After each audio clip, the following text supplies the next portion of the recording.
ng DA na 10 billion ayuda to farmers and fisher folk, no? Yung para ho sa farmers din, sa kanila po, wala pa rin daw po yung ayudang ito eh.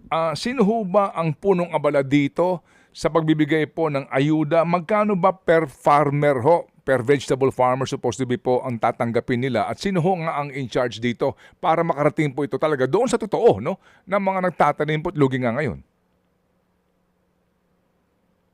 Ed, sadly to say, doon sa 10 billion na presidential assistance to farmers and fisherfolk, ang na-identify doon na beneficiaries ay yung rice farmers na 2 hectares and below, yung corn farmers, sugarcane, at saka mga mangingisda na naapektuhan. Iba yung na-identify na assistance sa ating mga magugulay. But merong additional na pondo, alam ko, na tinitingnan na si Sir Kiko para mabigay din na assistance sa ating mga magugulay. So hindi pa kasama dito ang vegetable farmers. Yes, Sir, hindi pa sila kasama doon sa 10 billion. okay. Sir, ito ho kasi nga ay sa ilalim mismo po ng programa under DA based po sa GAA, di po ba? Yes, so ito yung pondo na available ngayon sa DA for 2026 appropriation. Okay. Paano ho? Anong gagawin po ng kagawaran dito para kayo makahanap ng pondo, ng pera, para po naman maayudahan ang mga vegetable farmers natin? As I've said, Manong Ted, iba yung naging assistance sa kanila sa pamamagitan doon sa direkta nga pagtulong doon sa kanila sa merkado.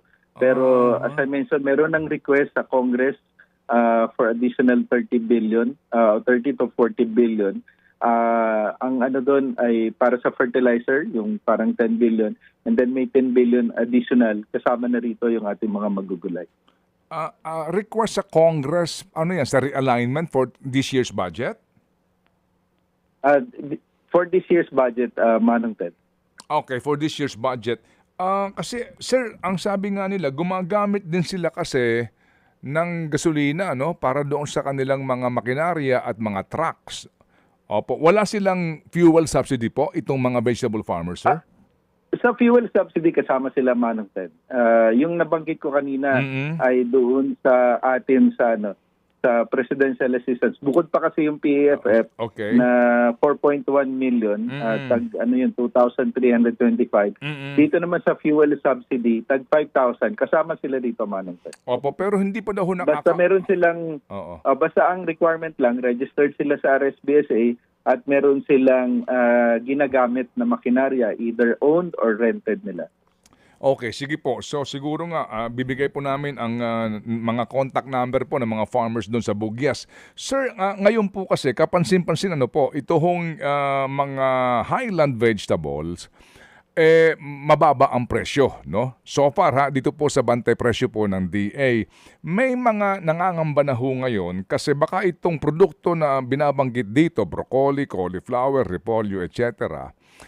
Sa ngayon may supply pa, pero baka daw po dumating ang pagkakataon na dahil nga sa marami po nalugi, hindi nag-harvest at baka po malate din po yung taniman na eventually mawalan ka na ng supply for Metro Manila. Ano po ang inyo pong magiging response dyan kapag nangyari yan?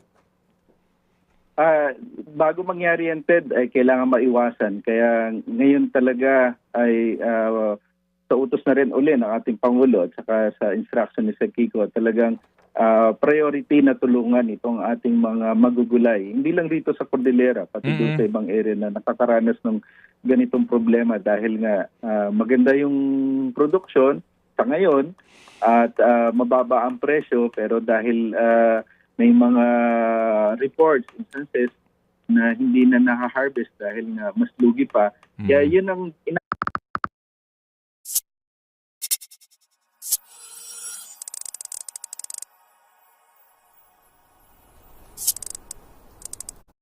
Manong Ted, yung mga area na ito para mapuntahan uli ng ating regional field offices kasi doon talaga tayo may control sa ating region.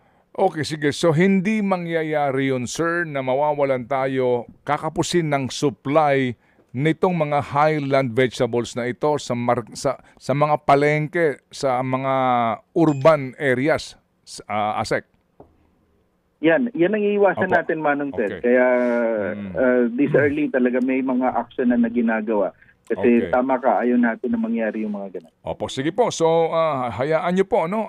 Meron po kaming ibibigay pong telepono off the air po sa inyo. Kayo na pong bahala, sir. At Yes po. kami po humihingi ng paumanhin at pangunawa po na kami kinakailangan pa hong tumawag sa inyo at magsabi ho nitong mga dapat nyo hong tawagan kasi ramdam namin po yung kanila pong frustration doon po sa Benguet eh. Opo, sir, please, salamat po. Kailangan natin yan, Ted. Sa panahon na to, kailangan natin magtulungan at nagpapasalamat kami sa inyong istasyon at sa inyo ni DJ Chacha para iparating sa DA yung mga ganitong suliranin para talagang na-actionan. Baka may namimiss talaga rin Opo. yung ating opisina at saka yung ating LCU. Opo, salamat po na marami, Asek, at sa uulitin po, thank you very much po. Si Asek Arnald de Mesa ng Kagawaran po ng Agrikultura. So, DMP, pakibigay lang yung number ni Romeo Wagayan sa kanilang sinasabing ng mga paghingi po ng tulong. Alam mo, girl, ako nga nangangamba dito sa presyuhan nangyayari ngayon. Dahil po sa ito po ay so far ang pinakahuling balita sa bantay presyo. Pabor ito sa consumers, of course, no? Kasi nga mas mura kasi broccoli baby girl ngayon 120 pinakamura at pwede pong umabot na lamang ng 160 broccoli po ito. Yung pong repolyo baksakan po presyo, 65 lang per kilo eh. Ang laki po ng kaibahan nito nung una, pati po ang carrots nasa 130. Meron din pong, yung iba po dito, yung patatas, 60 per kilo. Ang pinaka-average ito, wala pang 100 piso. Basically po, no? Sa mga panahong ito, kung ating kukumpara sa mga nagdaan, ito ho, mababa ang presyo. Ang tanong lang din hanggang kailan ganito ang presyo at yung supply. Kasi nga meron na pong pangamba na baka malate yung taniman kasi po yung mga iba mangungutang pa lamang para po sa panibagong puhunan. Ako lang po yung nagtataka kasi meron palang mga advisor for Cordillera, may gobernador, itong mga opisyal ng gobyerno dyan sa Benguet. Anyway, sige, restraint. Hanggang dyan lang Wala! Hanggang dyan lang muna tayo, ha? Sana nga po ay tumugon itong ating DA dito po sa kanila pong sinasabi na sagip saka. Yung po nga sana ang prinsipyo ng naturang batas, baby girl. Sobrang produkto, sa panahong ito na nahihirapan sila, automatic pupuntahan doon at bibilhin ng gobyerno na ang bahala paano i-dispose yan. Either ibigay mo o ipabili mo sa BJMP, sa PMP, sa alinman po, sa state colleges. Para mo maitulak ito, hindi ka lang malugi ng lubos, bumalik sa iyo kahit papaano ang kaunting halaga. Importante lang, yung farmer, naligtas mo. Di po ba? Yan po yung prinsipyo nga ang ganda po ng naturang batas. Sagip, saka. Pero sa ngayon daw po, doon sa pondo ng DA, yung palaho sa cash ayuda, hindi pa kasama ang vegetable farmers, rice and core farmers po, and fishers po. Eto, nakaligtaan na naman dito ang ating mga vegetable farmers. Pero binabanggit kanina ni Asek, may fuel subsidy naman daw. May mga ipapakita lang Pero hindi, na ilang mga requirement. Kailangan deregistrado ka. Yun na nga, Dito sa registered kanila ka, pong, gumagamit ng makinarya, na sinasabi kanina, bago mabigyan ng ayuda. Okay. Sige. So, kaya ho kami gumawa po ng ganitong panayam nga po para lang ho maipaabot sa kanila ang paghihingi po ng tulong ng ating mga kababayan dyan po sa lalawigan ng Benguet.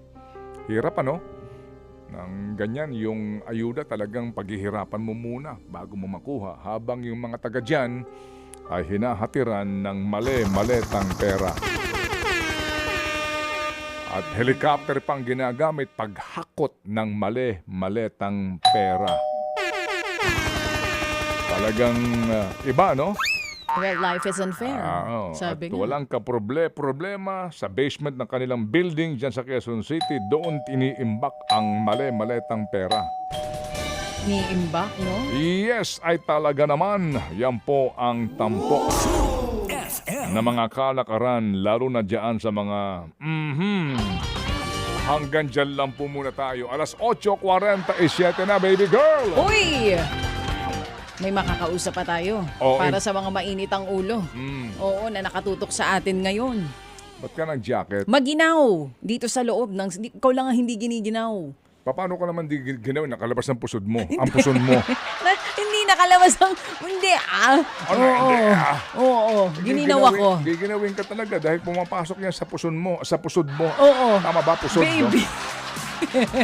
Oy, Baby yan? Anong tawag doon? Baka kabagan. Oo, nakikita ko. Lawayan nyo ako. Baka kabagan ako. Nakikita ko eh. Mausog nyo ako.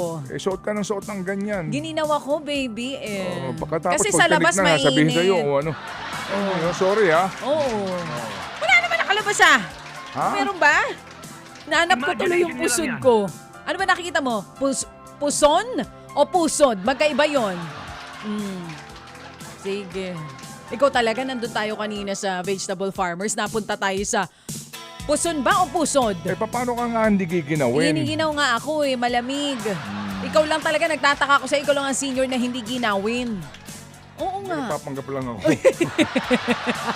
Ang kapal ng balat mo sige. Okay, sandali lang po. Ang mga kapatid, napapansin nyo ba?